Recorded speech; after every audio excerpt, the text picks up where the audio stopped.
side bonnet natin is yung bumpy. And then next is yung narrow block. High speed and low speed is slalom. Kaliwat kanan lang po yung turning dyan.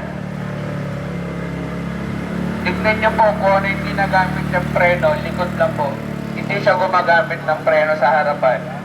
Tapos, kuhanan niya lang po ng clearance. Dito po yan sa figure of 8. Ang laki po ng spasyo natin. Okay? Sunod po niyan, pagpasok po ulit, pagdating sa number 1, makikita nyo, napaka-basic lang po yan. Number 1, kuhanan ng clearance. Number 2, ganun po ulit. Pagdating sa number 3, ganun po ulit. Clearance po ulit. Pagdating sa number 4, kanan. Okay? Clearance po ulit. Pagdating sa number 1, ganun din po ang inyong gagawin. Hindi nyo kailangan paabutin yung siningang pagkita sa gitna. Kahit 1.0 km. Sir, hindi nyo naman po kailangan ng ganyan kabilis po.